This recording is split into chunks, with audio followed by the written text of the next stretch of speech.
Welcome to the Slade Ham experiment, everybody. You're on board the Midnight Spaceship, and I, your pilot, Slade Ham, as always, promise to guide you safely into the wherever we're headed. Check your ticket. I can't really tell you. I've been drinking. I haven't. It's just water.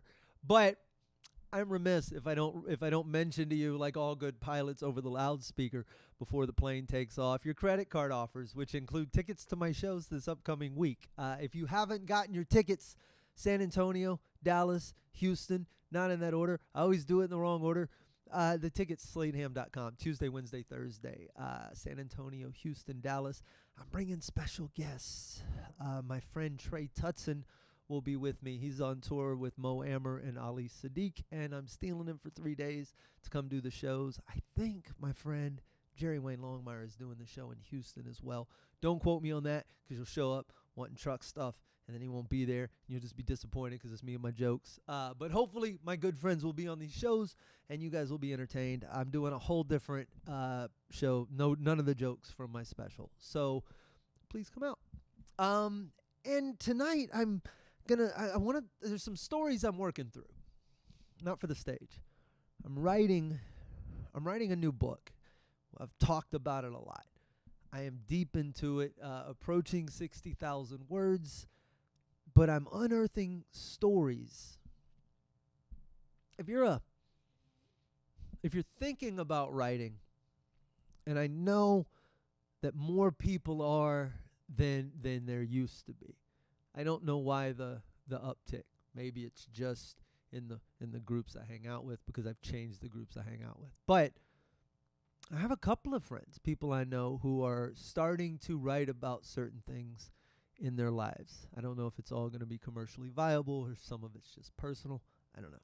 But when you start to do that, this is kind of what I'm guiding a few of them through. Boy, you rattle some stuff loose. Like, you're not always prepared for it. It's, I don't know if you've ever watched a rock slide happen, or if you've been climbing or hiking in scree or loose gravel or rock and everything looks fine, especially where it's like that flaky shale, and you'll just grab one piece and the little thing will click out and it hits another, and the next thing you know, half the mountain is falling down into a Colorado village, and all you can do is chuckle and apologize. It's never been that bad. But when those sorts of things happen, it's always just one little catalyst. And it's that way in our heads. So I've been unlocking a lot of stuff. It's been especially when you're writing about some darker parts of your life, you gotta get into them. You gotta be honest about them. It's tough. But there's also other stuff you unearth. And as I go back through, I don't know how much we'll get to tonight.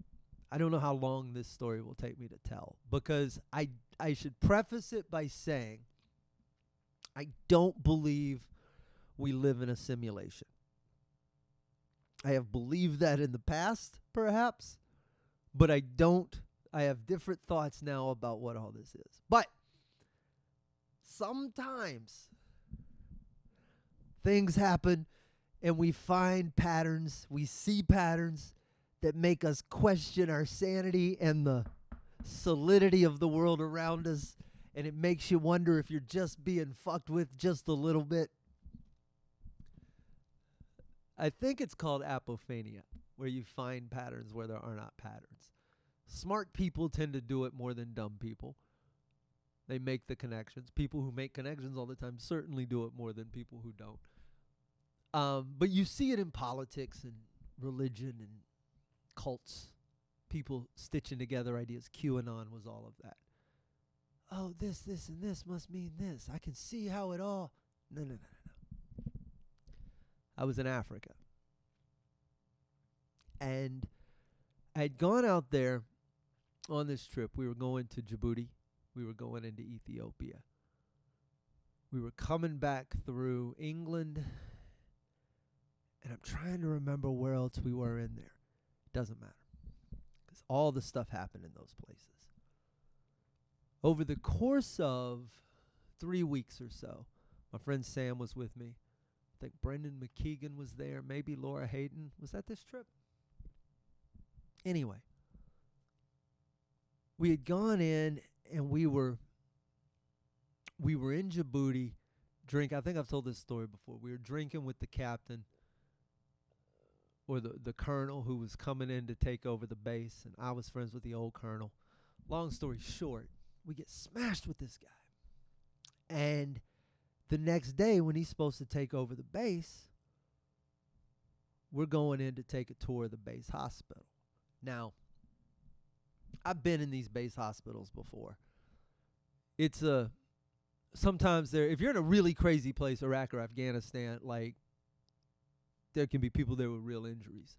In a place like Djibouti, it's kind of a clinic at that point. There's really nothing crazy going on, but that's where everybody gets taken care of. Sometimes they have stuff flown. It's like that's a hub in that region, so they get big traumatic events, but usually it's just another day at the office. So we go in to tour the base hospital. We're talking to a lot of folks, chatting with these guys, chatting with these people over here. I poke my head in one room. It's so funny how you can just interrupt stuff when you're an entertainer. This Asian chick is working on this one dude's mouth, like, as his dentist. And and I poke my head in, and I'm just, hey, we're just taking a tour. I wanted to say hi. And she stops what she's doing. She's like, oh, my God, you guys were at the show the other night. Y'all were wonderful. And this dude's mouth is propped open like the engine's being worked on. And she's just, hey, and I'm like, let me sign you an autograph card. I give her a little autograph card. And this poor dude is just helplessly whatever. But I'm talking to the little Asian dentist chick. And then we leave them. We go back over, and I go poke my head in one room, and they go, oh, you can't go in there. You just can't. And I go, well, what's going on? And they go, it's the base. It's higher up. And I poke my head in the room, and it's the new base commander from the night before. Now, I know I've told this story before, so I don't want to belabor it, but he had found out that Sam and I were whiskey brothers, and he said he wanted to drink with us, and we did. And that's on you. You and God, sir. You shouldn't have drank with me in the height of my peak drinking days. I was an athlete. I was absolute Olympic level at that point in my drinking. Maybe Australian breakdancing Olympic level, but nevertheless, that is on you, sir. We put him down, and he was in that room with an IV in his arm, sleeping like a Dracula, just out. And I signed an autograph card to him, and I said, thank you for playing, sir. Because that's like head command. That's like the dude. That's like, central command. That's the man. And you ran with me, sir. And I salute you. So that's Djibouti. And we left there. These trips are so fun. You couldn't leave the base. So it was just like, when you're stuck in a place, no matter how exotic it feels, it's a little prisony. And the problem with Djibouti was, one time I've been off base there. We got to go out, went to I think it's the Kopinski. It's a big 5-star hotel. The whole country is like an absolute landfill. And then there's this 5-star $1 million hotel that all the rich people go to. And there's a big wall around it to make sure that the people don't get in. The Chinese have a big base. It's a very fascinatingly poor and unusual country. So back in the 2000s, late 2000s, 2010s, we could get off base. I could go into town, order some pizza. They all spoke Djiboutian French. I think that's where I got one of my first masks for my wall. But then everything started going on lockdown because the Marines would always go out and get drunk, and then they would mess up, and then everybody would lose their liberty, and then we'd get there, and they'd be like, yeah, nobody's allowed to drink or leave or any of that stuff anymore. So we were kind of in prison for that whole trip, so much so that base hospital trip was, like, exciting. So we left there. We went to Ethiopia, and we were in a place called Arba Mensch, and I've talked about it before, the hippo attack. And the hippos on the runway, and the warthogs, and the baboons, and the storks that were 5 feet tall. And those big ass Nile perch and those dudes on their little wooden skiffs. The guy who ran the base, there's a base there. And I say base very loosely. I don't even know if any of this is public knowledge, but there's a drone. There was at the time, so I can probably talk about it, a drone base where the U.S. military flew drones out of Ethiopia to do whatever drones do when drones drone. And there was no formal base there, but down in Arba Minch there was the airport, and then adjacent to the airport there was this resort. And somewhere, I don't understand the geography of it or the layout really, but the U.S. paid, I guess, to build out a second wing of the resort that was next to the runway so that they could launch the drones or something. So we're just there's like 60 contractors and airmen in this little African village 7 hours outside of Addis Ababa. And we're down there, and every evening, we only had like 2 shows in the whole thing. So, and we did one on the terrace. That was a whole different story in this rainstorm the first time I went, and I thought we were all going to get electrocuted. But this particular time, my friend in Dwalam, Andy, ran the resort. Andy's Ethiopian. Andy's family is Ethiopian because they live in Ethiopia. And how it works, I think. Andy was serving us. He did this big spread at this dinner, and it was Ethiopian food, injera and wat, and then this spicy. I've tried to look this up because I want to get it right when I write about it or talk about it. He told me it was called ... Now, I don't remember that because I wrote it down, and I can't tell in my own handwriting if it was DAT or DOT, but he pronounced it ... Now, I can't find that, but it was a green, devilishly hot sauce. And I'm saying this with Mexican Cajun taste buds. But diabolically. That's devilishly in Spanish, isn't it? Or Spanish-sized English. So this I remember so many of these little memories, and we used to drink this sweet lemongrass drink.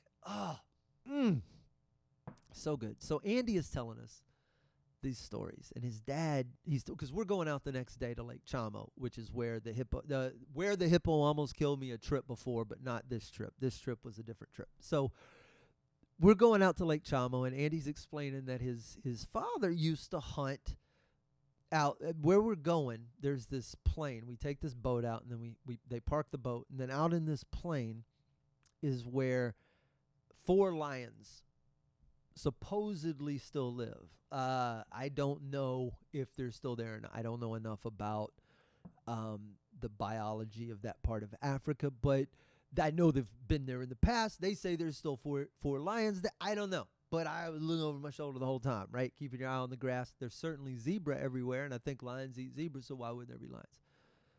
Andy, though, says that they definitely used to be there because his dad used to hunt them. So that was enough for me, right? One generation removed from lions, there could still be lions. That's not the Loch Ness Monster or Bigfoot. That's something your father used to shoot with a gun. So we got to experience more on that trip. We went to the Dorze village and hung out there with my friend Moke, who took me to the waterfall and got me drunk on firewater and honey wine. And we learned our toast. Such a good trip. And on the way back, I was being a drunken idiot. Sam and I had a bottle of whiskey, and we couldn't bring it through security in London. Because it was it's just a mess trying to get through customs. So we drank them. I was kind of drunk. And I was doing a ridiculous English accent. That's what I remember about being in this airport. And Sam was trying to get away from me, and I would go, "Hello!" I was doing like a Russell Brand, but exaggerated. "Hello! Look at me! I'm the queen!" I was just being stupid. And security was looking at us, but we didn't have any more whiskey or anything illegal. So, you know what? You gonna arrest me? Arrest me. I'm on my way home, and I'm tired, and I'm stuck in this airport. So All of this disjointed bunch of randomness occurs in about 4 weeks. 4 weeks, I'm sorry, 2 weeks. 14 days. I should preface this by saying that before I left on this trip, I was talking to this girl, and she and I had been talking, and Kurt Vonnegut had come up, and I proceeded to speak more confidently about having read Cat's Cradle. I don't even remember if I'd read it at all at that point, or if I just thought it. I don't remember, but I certainly didn't remember enough about the book to have a conversation with her about it. So I was like, well, let me just read this real fast. So that was I have my Kindle. That was my reading material on this trip. I was about a third of the way in, maybe. And then I'm on my way home. And I'm on the airplane between London and Houston. And I've got an iPod at the time. Holds about 160 gigs. So I had about 30,000 songs, I'm guessing, on this iPod. And I've just got it. It's a game I used to play when I was on the airplanes. I would just put all 30,000 songs on shuffle. Some of them were full albums, some were singles, some were who knows? Some were soundtracks. That was everything. This was my whole music collection for like 20 years on this iPod. And I would just hit shuffle. So I'm laying there on the plane. I had a whole row to myself. I remember this. I remember how I was physically laying. Had my iPod there. I'm trying to sleep. It's all tucked in. And this a cappella song comes on. I don't recognize it at all. I recognize the voice, but not the song. And it turns out that there was a band in the 90s called the Nixons. The Nixons I knew well because they were one of the first bands I ever got to bring on stage live. I was there when it was one of my first radio station gigs back in 95, 96.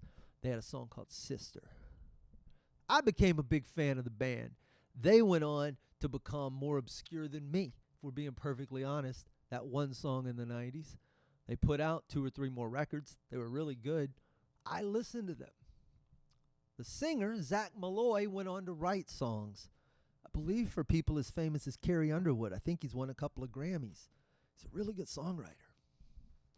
But he also put out a couple of solo albums that I had downloaded many, many, many years ago and put on this iPod.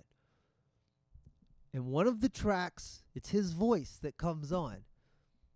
It's a bonus track. It's not even a listed track. It's like one of those, if you listen to the whole album and then keep listening after the album has told you it's done, this comes on. Here are the lyrics. Oh, a sleeping drunkard up in Central Park, and a lion hunter in the jungle dark, and a Chinese dentist, and a British queen, all fit together in the same machine. Nice, nice, very nice, he goes on to repeat. So many different people in the same device. So I hear this and I go, dear God, the pieces, you ever like when Detective Kujan dropped the mug in The Usual Suspects and you just saw Kobayashi and Redfoot and Barbershop Quartet and Skokie, Illinois, and the whole all the pieces fell into place. So this is all back when I was like crazy, like just reading stuff about Matrixy stuff, right? Just like, oh, are we in a simulation? All of this clicks together. I'm like, are you kidding me? Sleeping drunk dude in Central Park, which is like head command, which is where my brain went. The Chinese dentist. Yeah, I'm not gonna call her back and ask her if it was Vietnamese or Korean. I put, And then the lion hunter, you can't really. It's not even buried under metaphor. My father was a lion hunter, like a week prior. And the British Queen part, I realize, is a stretch. Sam is the one who pointed out that I ticked that box because I didn't realize I had.